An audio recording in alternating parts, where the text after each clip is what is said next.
요거는 바로 지금 진행하면 한 10분이면 되는데 바로 할까요? 예.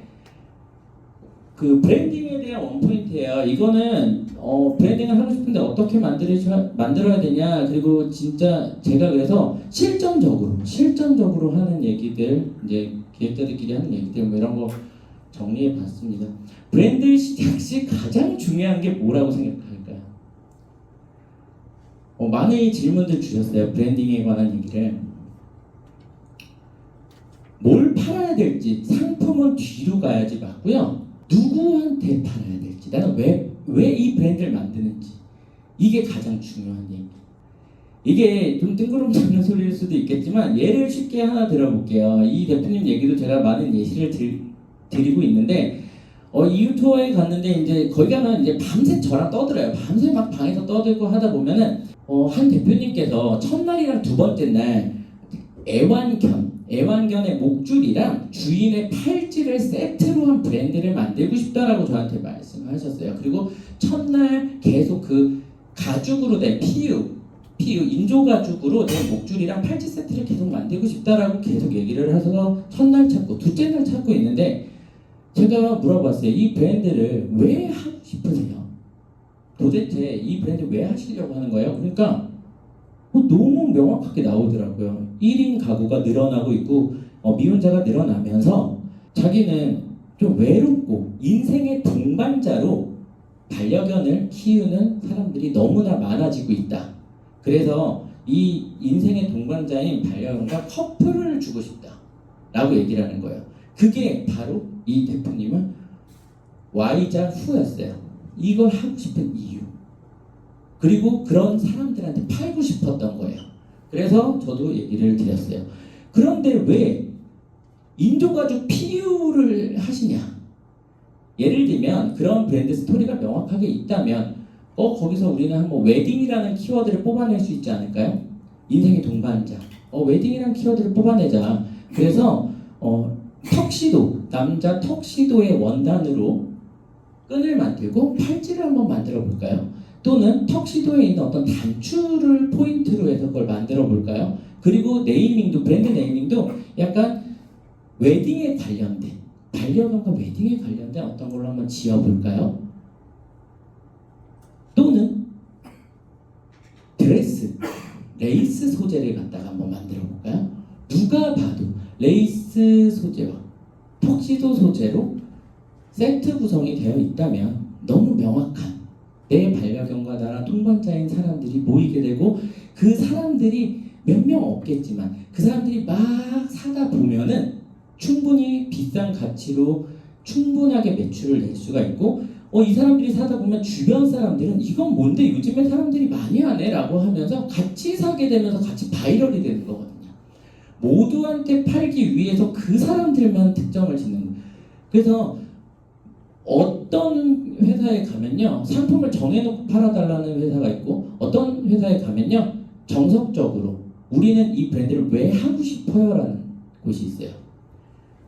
상품이 이미 정해져 있을 수도 있어요. 상품이 이미 정해져 있을 왜 환경에서 우리 옆집 아줌마가 못 팔아, 그거를 브랜딩 해야 돼. 그럴 경우에도 결국에는 역순으로 올라와서 내가 이거를 왜 하려고 하는지, 어떤 거를 조금 변형시켜서 하고 싶은지, 어떤 가치를 누구한테 보여줄 것인지, 이 고민과 생각이 정말 많이 대화들을 하고, AI 요즘 막 돌려보고 하잖아요. 정말 많이 돌려보고 하는 작업인데서, 나 브랜드 하고 싶어, 이거 어떻게 브랜딩 하는 방법 알려줘. 그냥 단순하게 라벨 붙이고 하는 거는 브랜딩은 아니라고 생각하거든요. 일단 타겟을 좁히기, 그래서 페르소나의 어떤 디테일을 만들어주는 거예요. MD분이 계셨어요. 그 하는 쇼핑몰의 MD분인데 말투도 이렇게 좀 체구가 있으세요. 많이 체구가 있으신데 제가 물어봤어요. 그 MD분이 건드리는 쇼핑몰들마다 다 너무 잘 되니까, 아니 도대체 어떻게 이렇게 하시냐고. 예전에 동대문 동에 있을 때 막 말투도 저는요 제 머릿속에요 아주 이쁜 티나라는 분이 있어요. 이름도 막 있어요. 티나래요. 막 티나라는 분이 있어요. 근데 이 여자는요, 제가 뭐라고 하면은 막 짜증내요. 핑크색을 너무 좋아하는데요, 또 베개는 검정색 베개를 해요. 그리고요 막 추운 거는 되게 싫은데요 이불 덮고 잘 때 발은 또 빼네요 그러면서 막 웃고 막 그래요. 엄청 그 막 히키코모리 같이 막 얘기하는데 엄청난 진짜 디테일이 딱 구성이 돼요. 그 분이 저희 매장에서 이거 신상 나왔어 이거 진짜 잘 나가요 이거 진짜 방금 이거 다 사갔어요 해도 안 해요. 막 저 구석에 있는 거 이거 너무 이뻐요 이거 생산 안 할 수도 있으니까 제가 이거 해가서 그러면 주문 많이 받으면 만들어 주실 수 있나요? 한 1000개? 예 괜찮아요. 그럼 막 가져가요. 확신이 있는 거예요. 자기 머릿속에 그려져 있는 어떤 페르소나가 너무 명확하니까 이 사람이 좋아할 것 같은 것만 사는 거예요. 그래서 브랜드는 거의 다 대부분 모든 브랜드가 그렇지 않기 때문에 휘청휘청 거리고 시간이 지나면서 브랜드 아이덴티티가 계속 바뀌고 하는 거겠지만 하나의 페르소나가 완전하게 명확해야지 이 1차 타겟이 형성되고 그 다음 2차 타겟 얘네들 이게 뭔데 남들 다 아네 그리고 또 3차 타겟이 모이는 거거든요. 그래서 이런 하나 실패하는 얘들이 이런 블랙티에 어떤 때는 일자로 이렇게 로고가 들어간 텍스트의 티셔츠가 누가 많이 팔아요. 예를 들면 This is Never That이라는 어떤 브랜드가 있어요. 굉장히 유명한 브랜드고 지금 큰 브랜드인데 This is Never That 이런 티셔츠를 많이 팔아요. 이걸 보고 또 다른 타입 서비스라는 브랜드에서 이걸 또 팔아. 와 일자로 텍스트가 들어간 티셔츠가 요즘 트렌드구나 라고 해서 일자 텍스트가 있는 옷을 만들어서 팔아요. 그럼 다 망하는 거예요. 이 사람들은 자기네 페르소나가 정확했고 그거에 대해서 컨셉이 명확했고 그거에 대해서 브랜드 스토리가 나와줬고 그래서 사람들은 그 사람들에 맞는 어떤 핑크색 점퍼를 하나 광고를 치면서 이걸 미끼로 해서 사람들은 들어와서 막상 핑크색은 못 사겠으니 와서 일자로 된 로고 반팔티를 사갖고 나가는 거거든요. 근데 이런 페르소나의 디테일이 없는 상태에서 브랜딩을 시작하면은 거의 다 대부분 떨어져 나가는 이유예요. 근데 이런 걸 영상으로 찍으면 사람들은 되게 싫어해요. 보지도 않아요. 유튜브 영상에서는 돈 되는 소리 얘기해라 이렇게 얘기를 하거든요. 타겟이 나였을 때가 가장 안정적인 구조라는 거예요. 타겟이 나였을 때가 가장 이상적이다. 하지만 나라는 사람은 시간이 지나면 지날수록 계속 바뀌거든요. 계속 바뀌. 하지만 이 브랜드라는 거는 아이덴티티는 변하면 안 돼요. 그래서 꼭 내가 나와 같은 사람은 우리나라에 너무나 많아요. 우리나라에 1000명 한 200명, 300명만 내 찐팬을 모아도 그 뒤로 확산되는 속도는 무지하게 빠르거든요. 목표를 한 200명으로만 잡아달라고 항상 하는데 타겟을 나와 똑같은 사람들, 내 성향이랑 똑같은 사람들을 자꾸 컨텐츠로 모아보는 거죠. Why, who? 나는 왜 이 브랜드를 할까? 나는 누구한테 그래서 팔까? 이게 바로 브랜드의 영역인 거고요. 나에 대한 거. 브랜드는 하나의 인격체, 내재적인 거. 그리고 뭘 팔아야 돼? 그래서 언제 팔아야 되지? 어떤 시즌에 스타트를 하지? 어디 판매 채널에서 팔아야 되지? 난 이걸 그래서 어떻게 마케팅? 이게 바로 마케팅 영역이에요. 근데 이게 보통 좀 섞였어요. 나는 뭐부터 팔아야 되지부터 이제 브랜딩이 시작됩니다. 내가 이 브랜드를 왜 해야 되는지, 어떤 걸 변화주고 싶은지, 이 세상에 무언가를 바꿔보고 싶은지, 조금이라도 뭔가를 더 내가 추천해주고 싶은지 많은 대중들한테, 세상 사람들한테, 그리고 누구한테 팔지가 없으면 브랜드가 아니라고 생각을 합니다. 브랜드는 그냥 단순하게 라벨이 있고 패키지가 바뀌고 이거는 브랜드라고 할 수가 없는 거죠. 그냥 일반적으로 나는 장사로 시작해갖고 유명해지면 브랜드 아니야? 라고도 생각을 하시는데요. 그것도 맞는 말이에요. 하지만 제가 맨 처음에 드렸었던 말씀대로 그거는 로또예요. 로또. 그 로또를 위해서 수많은 시간과 돈을 투자할 수는 없는 거잖아요. 처음부터 이게 뭔 내가 개짓이지? 라고 해도 혼자 소주 한 잔 마시면서 내가 뭘 한번 바꿔보지? 내가 살면서 이게 조금 불편했는데 이거 한번 바꿔볼까? 이걸 한번 소개시켜줄까? 이런 것들, 이런 게 이제 브랜드의 아이덴티티에서 나옵니다. 그리고 내가 언제, 어디서, 어떻게 팔까? 아이덴티티가 나오면 그 다음에 이제 기획이에요. 상품 제작, 소싱 어떻게 하고, 마케팅 전략은 어떻게 하고, 이제 작전 짜는 거예요. 작전. 이제 어떻게 사람들을 볼까? 패키지 디자인은 어떻게 이거 발음 왜 이렇게 안 되지? 패키지 디자인은 어떻게 해야 되고, 톤앤 매너는 어떻게 갖추고, 프로모션은 어떻게 할지, 그 다음이 이제 순서라는 겁니다. 그래서 잘못된 예시로 이제 거의 다 끝났어요. 잘못된 예시로 이제 저희 이제 또 수강생분들 중에 한 분이 이제 챗GPT를 활용해서 막 이렇게 내용을 적었어요. 글씨가 짧지만 제가 그냥 막 말씀드리면요. 어쨌든 뭐 결과적으로 뭐 어렸을 때부터 어떻게 했고 뭐 무슨 부모님과 정서적인 유대물 재택근무를 주로 집에서 하고 근데 뭐 조용한 밤 혼자 있는 시간이 가장 강력한 몰입의 시간입니다 라고 하시면서 이 브랜드는 사업 아이디어가 아니라 삶에서 흘러나온 진심입니다. 뭐 브랜드명은 딥나잇으로 할 거고요. 감정을 회복하고 깊이 몰입할 수 있는 그래서 저는 이거를 그냥 쭉 그냥 진짜 대충 이거 읽게 됐어요. 왜냐면 챗GPT로 했잖아요. 챗GPT로 하는 건 좋은데 여러 개 돌려보고 내 감성이랑 맞는 걸 따오는 건 너무 좋은 작업인데요. 사실은 아직까지는 챗GPT를 저도 활용을 그렇게 많이 잘하지 못해요. 현업도 너무 바빴고 공부를 빨리 해야 된다 빨리 한다 하면서 자꾸 미루고는 있는데 실질적으로 이제 기획자들이나 기획을 하다 보면요 거의 다 노트에다가 종이로 쓰고 거의 뭐 보드판에다가 포스트잇을 계속 키워드를 나열하고 붙이고 띄었다가 다시 버리고 찢어버리고 이 작업을 계속 많이 반복을 하거든요. 왜냐면 자꾸 머릿속에 생각나는 거를 써야지만 더 깊이 생각이 들어가는데 제 이분한테도 제가 왜 얘기를 했냐면 누구한테 파실 거예요.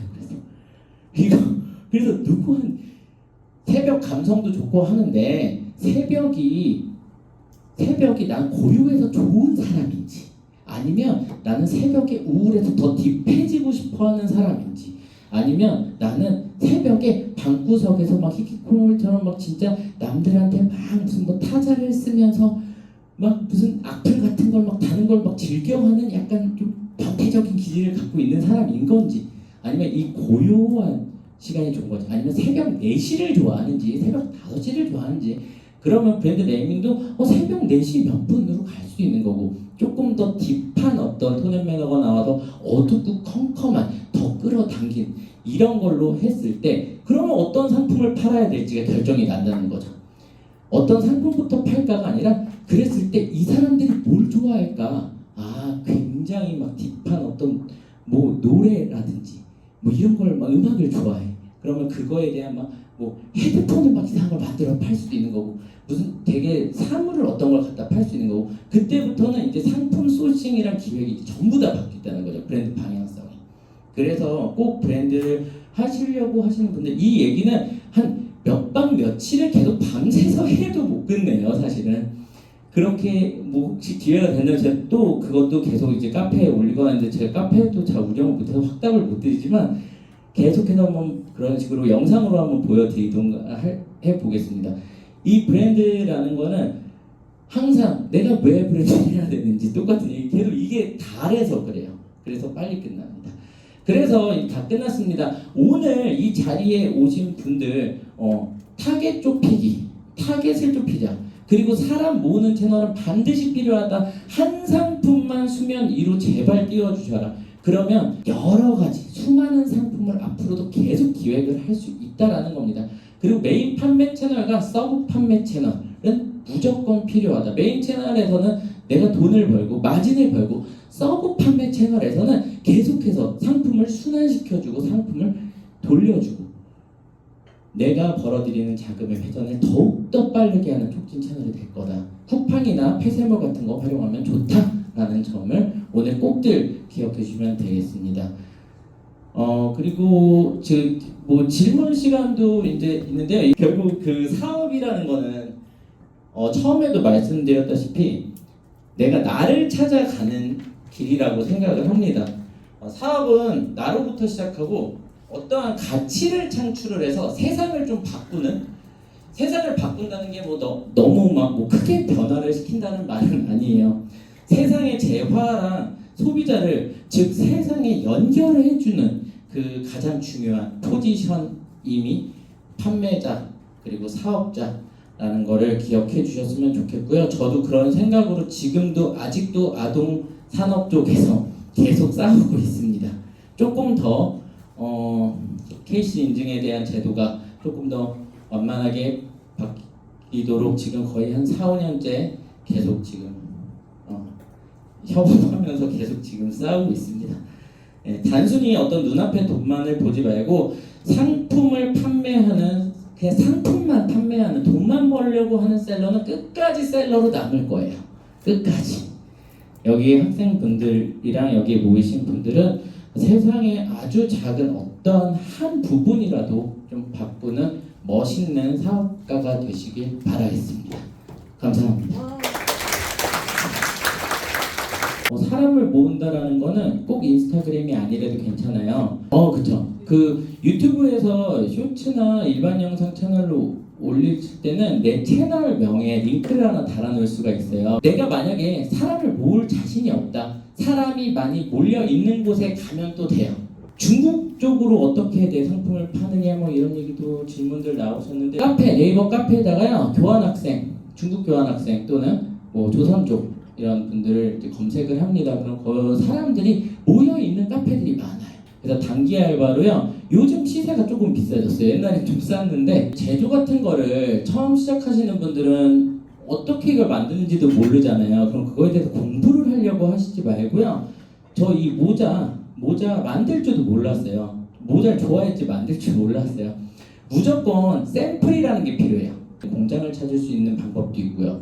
가격대가 싼 것보다는 시니어처럼 가격대가 좀 있는 거, 그러니까 싼 거 사와서 조금 비싸게 팔고